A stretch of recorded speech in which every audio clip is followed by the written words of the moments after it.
Namo Shakyamuni Buddha. Namo Shakyamuni Buddha.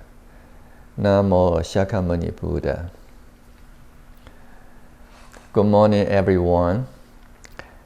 Today, I still wanted to use this book, The Buddha Speaks, for us to discuss the Dharma. Today, we are going to continue to study the second part, that is love. Every time when we say love, sometimes in Buddhism, maybe we can use another term, loving kindness, to express this kind of a feeling.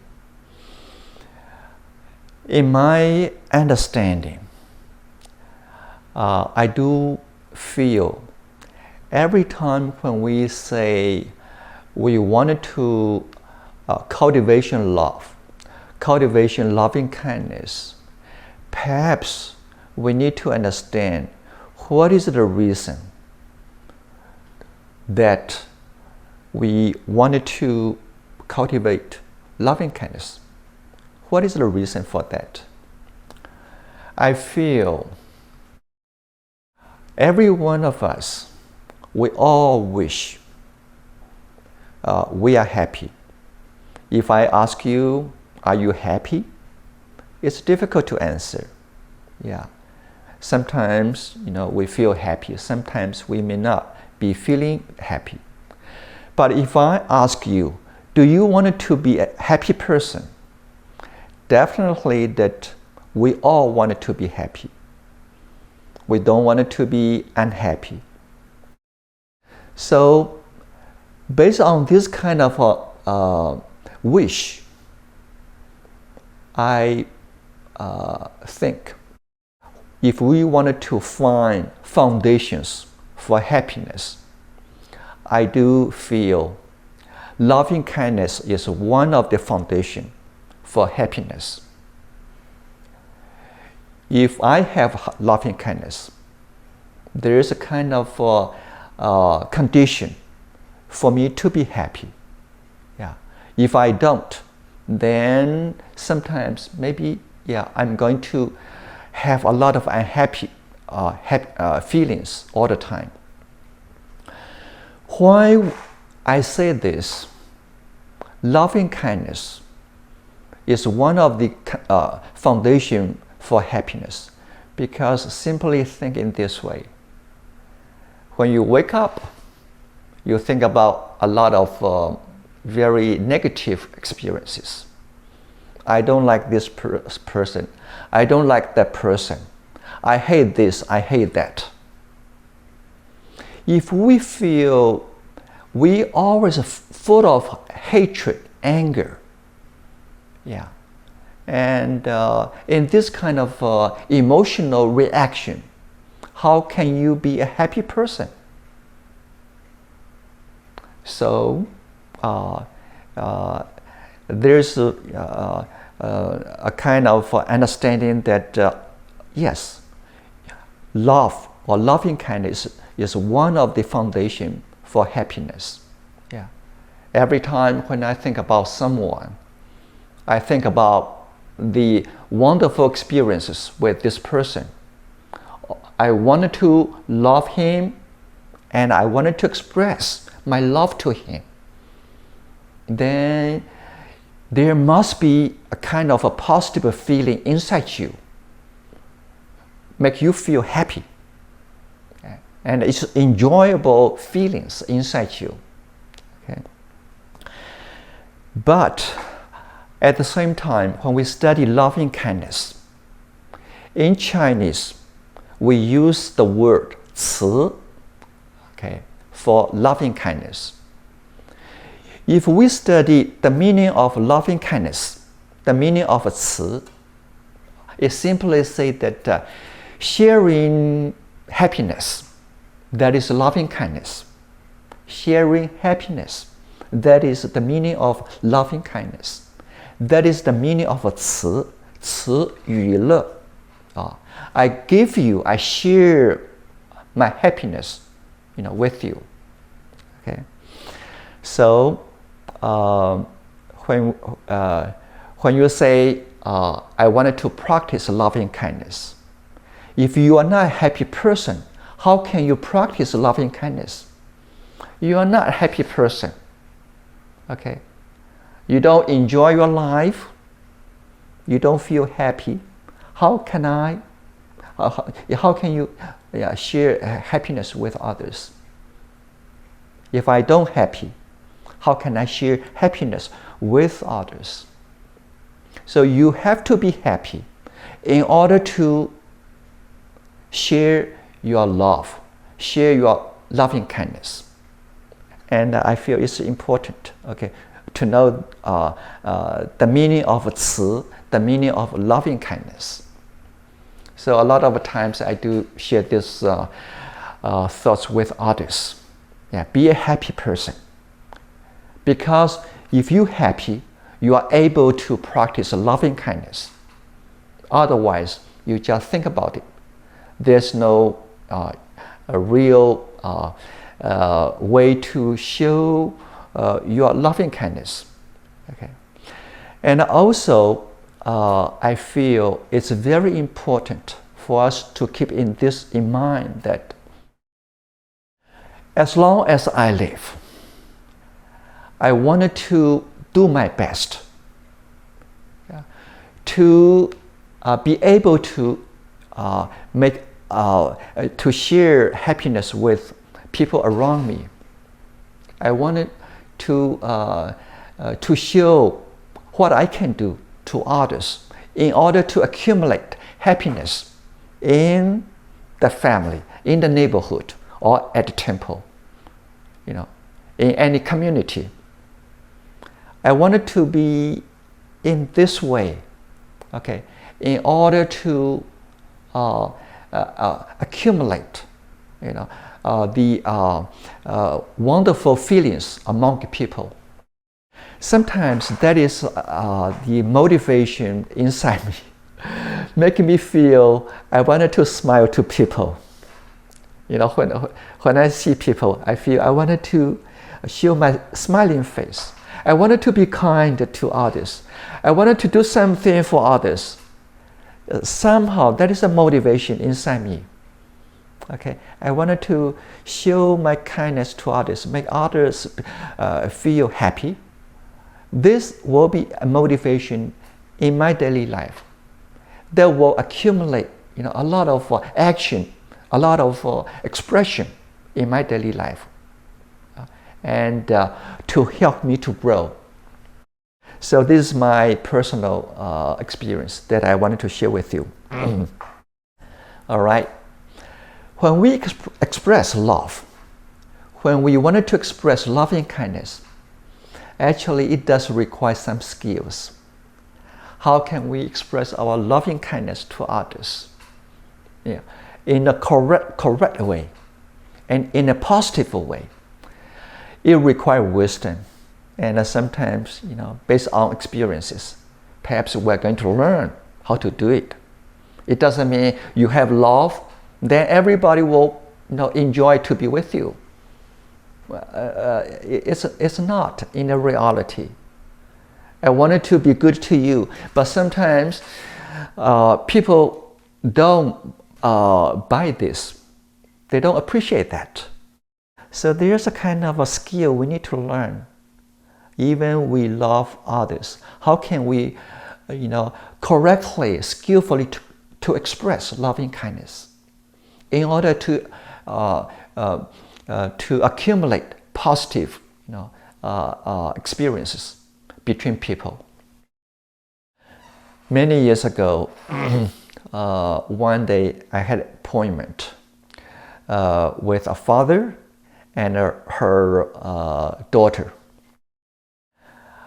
After we sat down, the father told me, Venerable Han Yi, I'm going to go to another place, wait for you, in order, to let you talk to my daughter in a private, okay. So I talked to this young lady.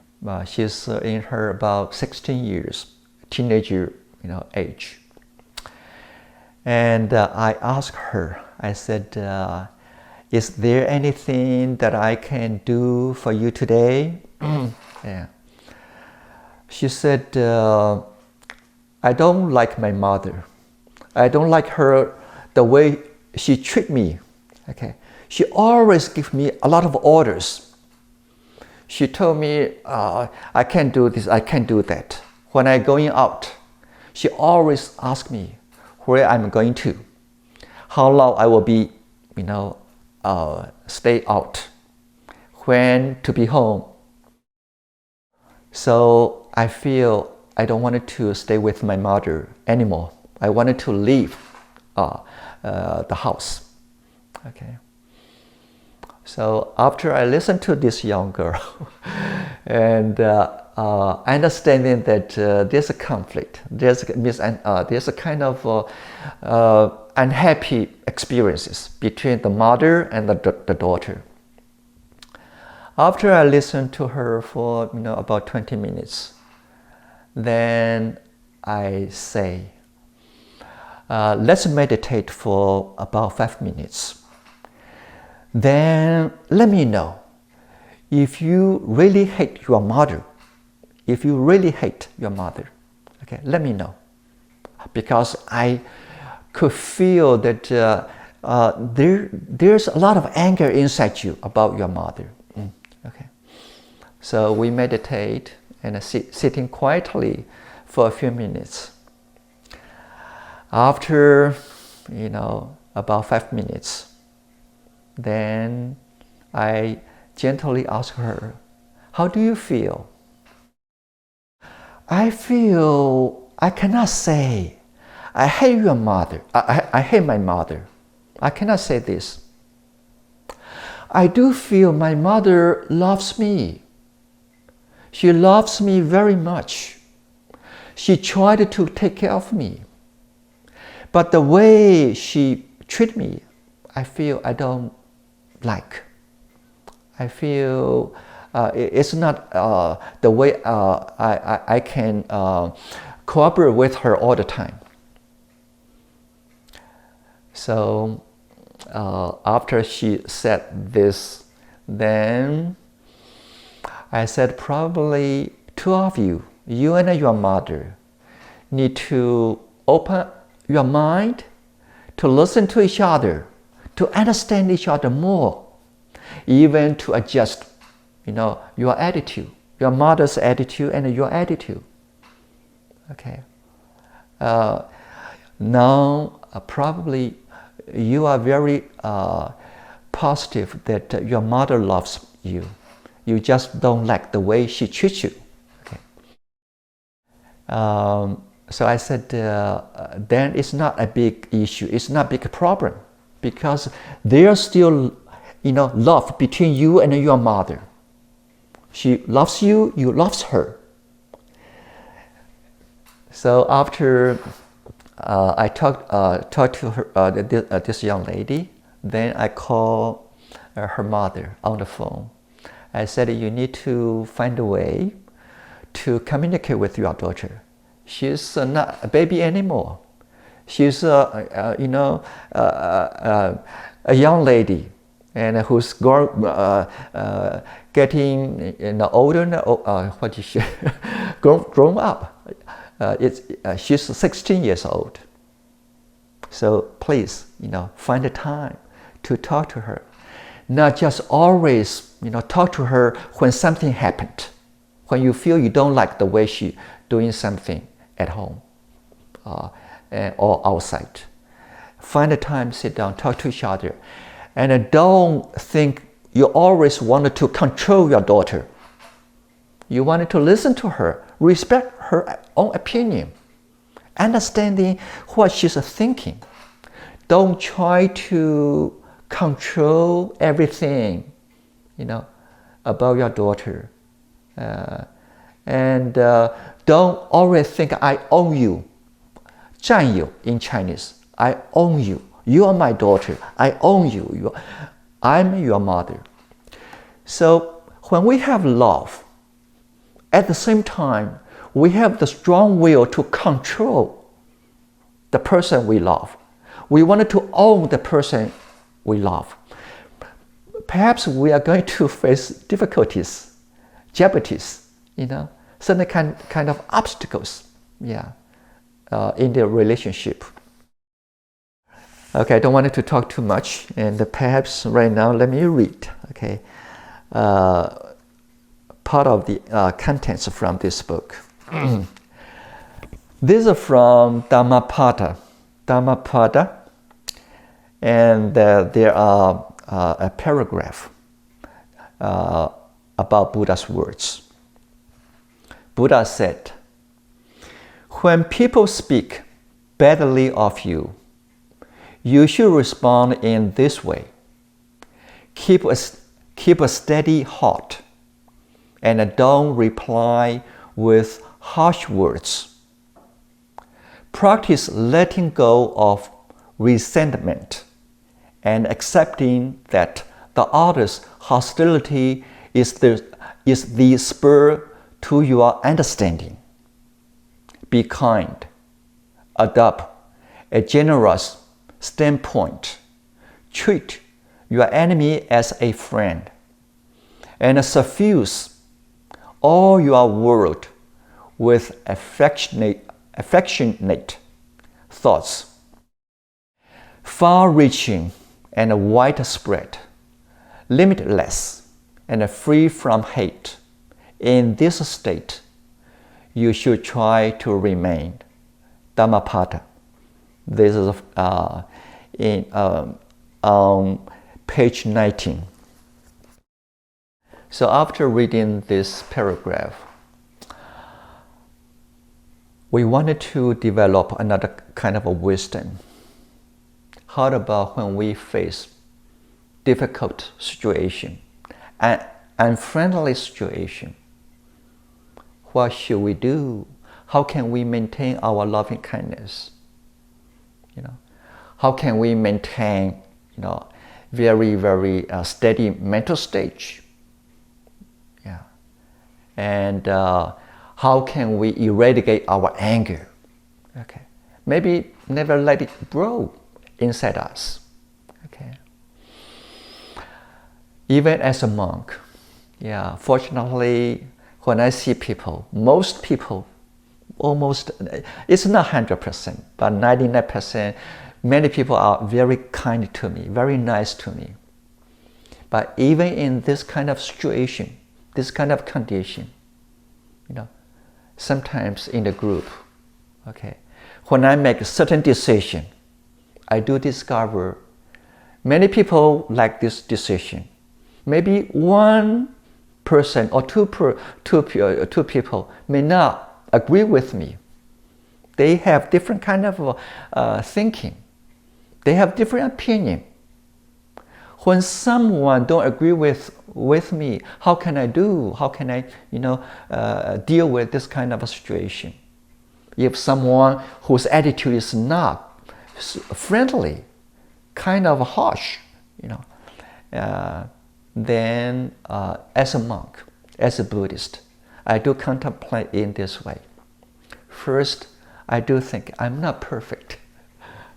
I'm not perfect. I still wanted to improve myself. And of course, I don't want it to be that because I wanted to appreciate everyone, so I don't make the right judgment or the right decision. I still wanted to hold on the right thinking, right decision. And this is the feeling I feel I need to keep. Also, a lot of times, I do want to think, what can I learn from this? Sometimes, when someone don't agree with me, I'm going to listen to his opinion. If his opinion full of reasons, then I wanted to adjust myself, correct myself, learn something from this person. If his opinion is without any reason, no good reason, then I feel that is his opinion. I don't have to, follow. And even sometimes, you feel it's difficult to communicate with someone. Yeah. In Buddhism, Buddha did tell us that if someone who's not reasonable, you cannot find a way to communicate with him, then you may leave a space, between you and him. That means you don't have to talk to him all the time. Yeah. Let's separate from each other for some time. It's allowed. If someone is not reasonable, someone is very, very difficult to communicate. Every time when you talk to him, it's always full of anger. Then stop this kind of communication. But I always open one door for this person in the future. That is a Buddhist way. Always open one door or one window for someone we feel it's difficult to communicate. When there's a good condition coming to this person, he or she wants to communicate with you, then this door, this window, still able to help us to communicate. And also finally, I do feel it's important. We wanted to be kind. We wanted to love people, but never let others to use our loving kindness, abuse this loving kindness to do something that is not good. That means we have to be skillful to express our loving kindness. Okay. And finally, always use all kinds of a situation to check on ourselves. How much loving kindness that I have at this moment in everyday life. Okay. So it's a way for us to practice and enhance our love and loving kindness. Thank you. Namo Buddha, Namo Dhamma, Namo Sangha. Namo Buddha, Namo Dhamma, Namo Sangha. Namo Buddha, Namo Dhamma, Namo Sangha.